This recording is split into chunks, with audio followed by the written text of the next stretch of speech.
Okay, firearms safety.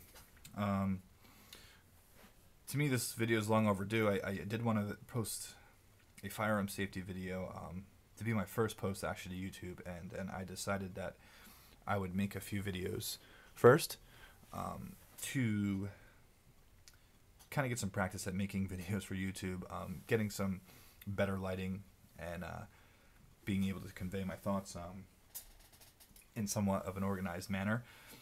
If you've watched any of my other videos, which judging by my view count, probably not, I do tend to ramble on, and I do actually like to think that that rambling is just me purging as much information as I can. And if anyone gets one thing out of any of my videos, even if I have one view and one person has taken one helpful tip or bit of information out of it, I'm satisfied. These videos are actually, at this point, they don't make me any money. They don't do anything for me except give me some self-satisfaction. It's therapeutic, and helps me review some of the fundamentals I try to live by anyway. That being said, there's two reasons for this video. With the recent scares and legislation and what I've seen in the gun stores, people running to buy guns, I figure there's a lot of new gunners out there who may or may not have any firearms training, and maybe this video, before they purchase their gun, would be preferable, or take the gun home. This video will help them, understand a firearm and be able to handle it safely before they take ownership of it. My first recommendation, before you even get a firearm or you think about getting a firearm, as soon as you decide you're getting a firearm, buy a safe. Buy somewhere safe to lock the firearm up. Firearms should be always locked up when you're not either cleaning them or taking them to the range, or they're not on nightstand duty to protect your livelihood or your families or your property. That being said, let's go into the basic firearms safety rules. There's probably a laundry list of rules. There's really four fundamental ones that if you have these, you can consider yourself, if you haven't mastered at least, you can consider yourself a gun safety expert. You may not be an expert marksman, you may not be an expert gun cleaning person or a gunsmith, but you should, at the very least, once you've owned a firearm, if you want to call yourself responsible, you should be an expert in safety. So start right off the bat. The number one rule, and if you only learn one rule, this is probably the most important, is to assume that every firearm is loaded. That's the only assumption we can make about this firearm at this point. We may assume it's clean, or we may assume that it needs to be cleaned. But the only assumption we actually can make is that this gun is dangerous and it's capable of firing and doing damage. And we need to prove to ourselves that it is in a safe condition. We do that by clearing the firearm and making sure that it is not loaded. To do so, we find our mag release, different on every pistol, but typically located in this area here. And there will be a button for us to release the magazine. This magazine happens to be empty already, but we cannot assume that before picking up the firearm. The next, while keeping our finger away from the trigger, is to lock our slide back. I did that by pulling back on the slide, kind of pushing forward on the gun, also pushing up on our slide lock here.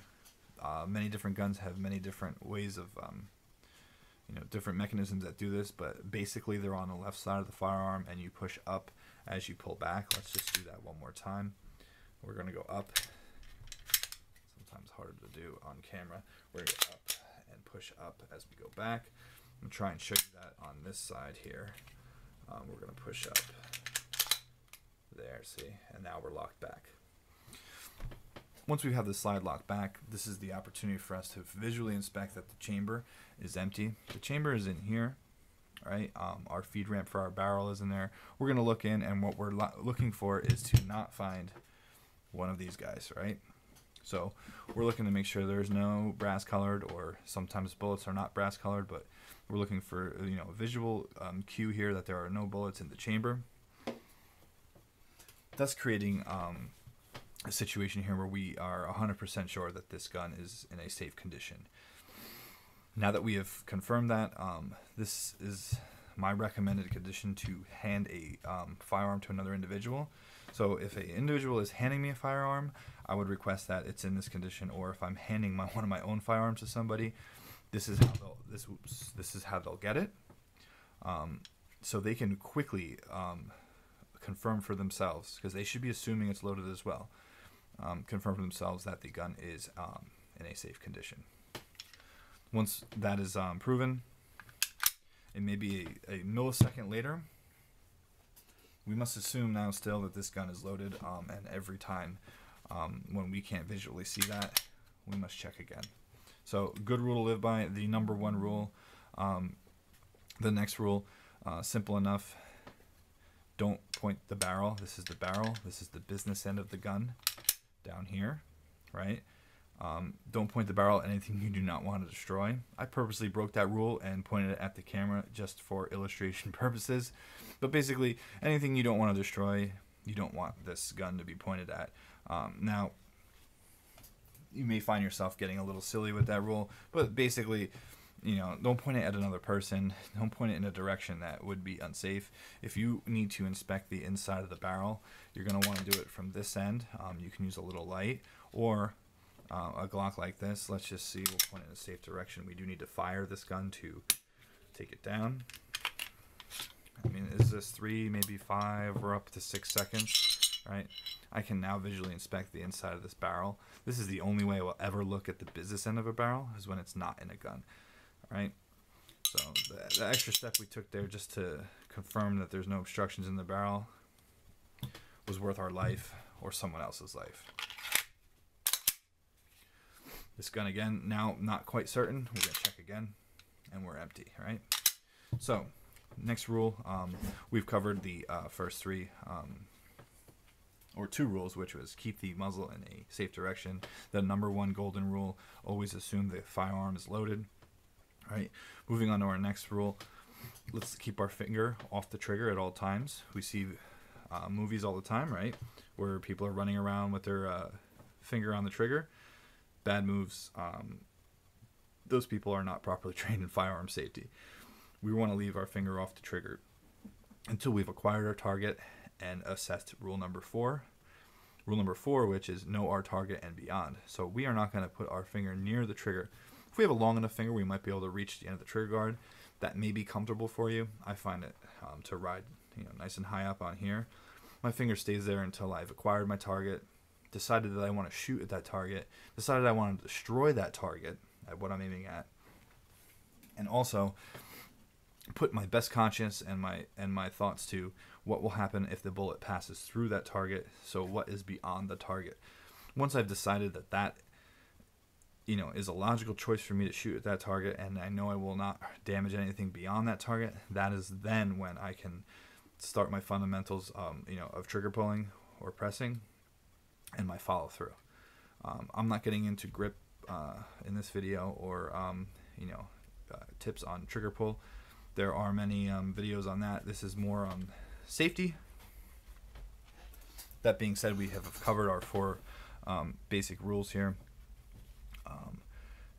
and that's the mass of it. There are many different types of guns. Here's a smaller 22 caliber gun with many different types of you know, manual of arms or ways of functioning them. You can see we do have on this gun, we do have an exposed hammer. We do have, but we still have a mag release, which is a little different. It's down here on the bottom. All right, let's remove our empty magazine. We've checked that it's empty, but we're going to check again. This gun here has a thumb safety up here, which is a hammer safety. So what it does, it stops the hammer from falling all the way down. This has an external hammer on it. Also has a magazine release safety on this particular gun. So we can see this gun does not fire when there's no magazine in. So if we take our empty magazine, let's check one more time, make sure she's empty. Yes. Now that we have a magazine, this gun is capable of firing. I'm going to slowly let the hammer down just for a second. I want to show you. This is the hammer safety. When we move this, now that's on safe, right? You can see the hammer move back. It physically stops the hammer from actually hitting the firing pin. When it's in the fire position, you see it moves in. I don't know if we can capture that. See it move back, right? That is safe. That is fire, and that's the difference between this gun firing and not. You never want to rely on any one safety. There's only two safeties that you should be relying on. One is your own, your finger, number one, right? That's the last chance. You're the last connection between this gun and it firing. And number two, using your own common sense. These other safeties on here are great. Great, it doesn't let me fire. I'm not going to trust that. So we'll move on to one other type of pistol. Here is the 1911. You can see this gun I had stored away, so I could already know it's safe as I picked it up. I'm still going to check. There's no magazine in it, right? I can put my finger up in here. There's no bullets in the chamber. This gun appears to be safe to me. I'm still going to keep it pointed in a safe direction. So this gun, if we look real quickly, this is a typical 1911. Has a few safeties on it. One being this thumb safety here. That stops the slide. That's good for concealed carry. If you're holstering the gun, it won't pull it out of battery. Also stops the hammer from falling, so we cannot fire this gun. That brings us to our beaver tail grip safety here. If we take this safety off and try to test this safety, the gun will not fire until we have that depressed. Now the gun will fire. Let's just check real quick. Empty chamber. Gun fires. We know our safeties are working properly.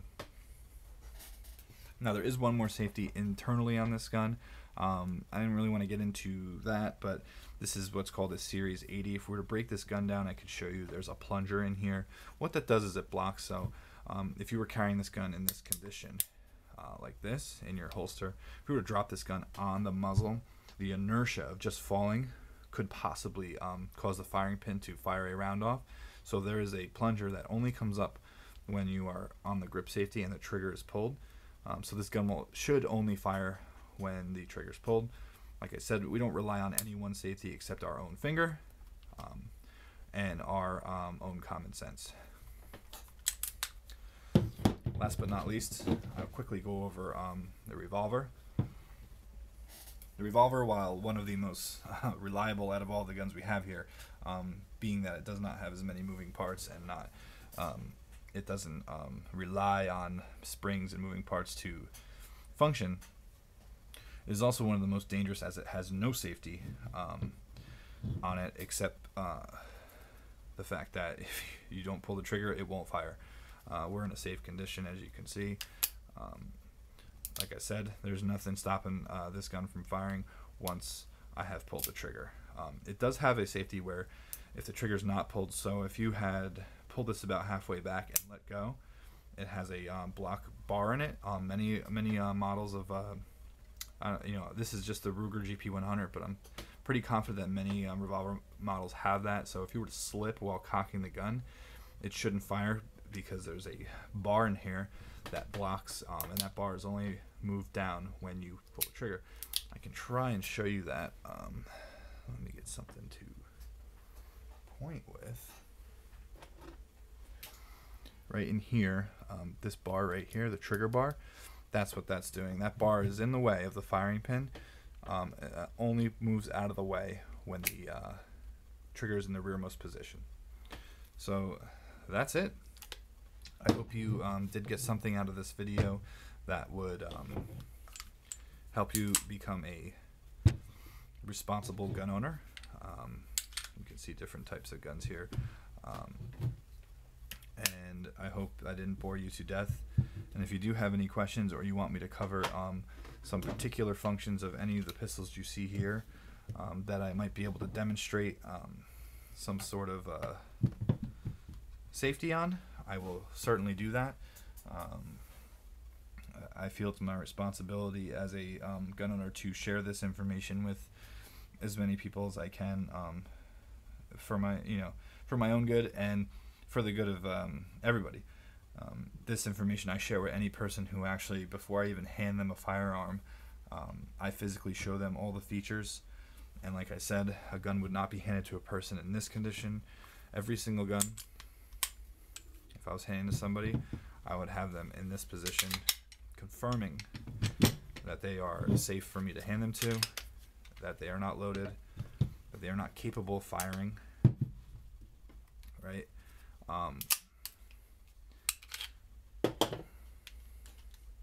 And that they can't do damage with my own firearms. You know, in a selfish act, there would be not shooting me with my own gun would be embarrassing. Thank you for watching. If you have any tips for me in my video making, or like I said, any questions or comments regarding any of the firearms you see here, I do have a few reviews and cleaning videos out on some of them. We'll get around to reviewing each one individually, but at this time, I'm basically done with firearm safety. So be safe, have fun shooting, make sure you lock your firearms up, be responsible, and have a nice day.